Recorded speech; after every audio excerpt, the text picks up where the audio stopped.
பாமக பொறுப்பில் இருந்து தற்பொழுது முகுந்தன் ராஜினாமா செய்திருப்பதாக நமக்கு அண்மை தகவலானது கிடைக்கப்பெற்றிருக்கிறது. பாமக இளைஞரணி தலைவர் பொறுப்பில் நீடிப்பதாக சற்று முன்னதாக செய்தியாளர் சந்திப்பின் போது பாமக நிறுவனர் ராமதாஸ் அவர்கள் தெரிவித்திருந்தார். இந்த தருணத்தில் அவர் தன்னுடைய பொறுப்பை ராஜினாமா செய்திருப்பதாக நமக்கு அண்மை தகவல் கிடைக்கப்பெற்றிருக்கிறது. அதனை நாம் தற்பொழுது பார்த்து வருகிறோம்.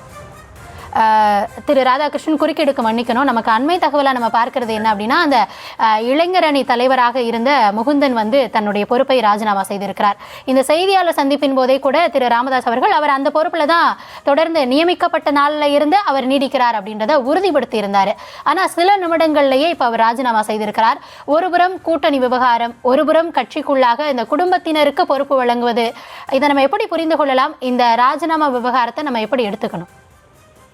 இல்ல, குடும்பத்தில் இருக்கின்ற நபர்களுக்கு எத்தனை தான் பொறுப்பு கொடுக்க முடியும் என்ற ஒரு அளவு இருக்கு இல்லையா? இப்போ அன்புமணிக்கு ஒரு பொறுப்பு கொடுத்தாச்சு, அவர் அமைச்சராக வச்சாச்சு. இப்போ ராஜ்யசபாவில் இருக்காரு. அதன் பிறகு சௌமியா அன்புமணிக்கு லோக்சபா சீட் கொடுத்தாச்சு. ஏறத்தாழ அவங்க ஜெயித்தார்கள். ஆனால் தோல்வியை தழுவினார்கள்.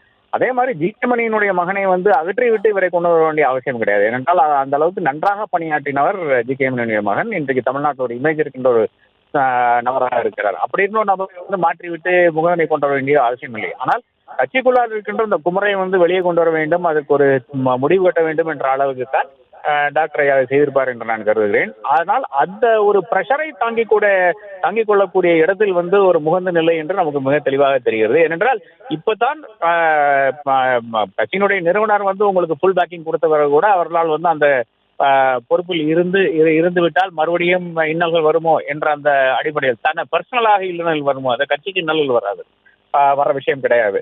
இன்னல்கள் வருமோ என்ற அந்த அடிப்படையில் தான் அவர் ராஜினாமா செய்தார் என்று நான் கருதுகிறேன். இந்த பேட்டியின் போது, செய்தியாளர் சந்திப்பின் போதே திரு ராமதாஸ் அவர்கள் சொல்லியிருந்தாரு, இந்த நிகழ்வுகளுக்கெல்லாம் முடிவு என்ன அப்படின்னு கேட்குறீங்கன்னா, அன்புமணி அவர்கள் தான் சொல்லக்கூடிய தான் வழங்கின பொறுப்பை ஏற்றுக்கிட்டு செயல்படணும், இல்லை தொண்டனாக இருந்தே கூட செயல்பட தயாராக இருக்கணும் அப்படின்றத ஒத்துக்கிட்டாரு அப்படின்னா இது ஒரு முடிவுக்கு வரும், சுமூகமான ஒரு முடிவு எட்டலாம் அப்படின்ற ஒரு தீர்வாக அவர் சொல்றாரு. இப்போ அன்புமணி தரப்புல இருந்து என்ன மாதிரியான ஆக்ஷன்ஸ் இருக்கும்? இப்போ திரு ராமதாஸ் சொல்வதை அவரை ஏற்றுக்கொள்ளக்கூடிய நிலையில அவர் இருக்காரா? இது எப்படி நகரும்னு நீங்க எதிர்பார்க்குறீங்க?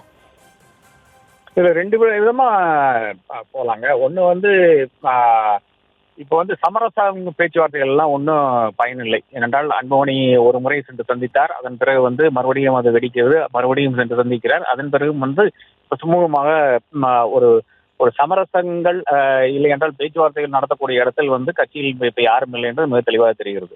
இனி அன்கண்டிஷனல் சரண்டர் தான். அது அப்பன் மகனுக்கு சரண்டர் பண்ணுமா, மகன் அப்பனுக்கு சரண்டர் பண்ணுமா என்ற விஷயம் மட்டும்தான் இருக்கிறது. டாக்டர் ஐயா மிக தெளிவாக கூறியிருக்கிறார். மகன் அப்பங்கிட்ட தோக்கறதுல ஒன்றும் தவறு கிடையாது என்று கூறியிருக்கிறார். கட்சியும் அதே மாதிரி தான் இருக்கிறது. ஒரு ஃபியூடல் ஸ்ட்ரக்சர்ல ஒரு ஜாதியை ஒட்டி பயணிக்கின்ற ஒரு கட்சியில நிச்சயமாக அந்த ஃபியூடல் ஸ்ட்ரக்சரை தான் அவர்கள் மதிப்பார்களே தவிர நிச்சயமாக மகனுடைய நியாயங்கள் எடுத்துக்கொண்டு நிச்சயமாக அந்த கட்சி பயணிக்காது என்று நான் கருதுகிறேன். தமிழகத்தில் அனைவருக்கும் தெரிஞ்ச விஷயம் என்று பார்த்தீங்கன்னா, ஜாதி ஸ்பிரிட் அதிகமாக வருகின்ற ஒரு தருணம் நம்ம இன்னைக்கு தாண்டி கொண்டிருக்கிறோம். தமிழகத்தை பொறுத்தவரை அந்த ஒரு இடத்துல இருந்து இன்னைக்கு பாமகவுக்கு அந்த வாக்கு வங்கி இருப்பது என்பதில் யாருக்கும் மாற்றுக்கருத்து இருக்க முடியாது. அந்த வாக்கு வங்கி யாரோடு இருக்கிறது என்று பார்க்கத்தான். கட்சி வேணால் ராமதாஸோட அன்புமணியோட இருக்கலாம். ஆனால் மக்கள் நிச்சயமாக, அதாவது வன்னிய மக்கள் நிச்சயமாக டாக்டர் ஐயா கூட தான் இருப்பார். இந்த ஒரு பேசிக் அண்டர்ஸ்டாண்டிங் அன்புமணிக்கு இருந்தால் கட்சியில பிரச்சனை இருக்காது என்று நான் கருதுகிறேன்.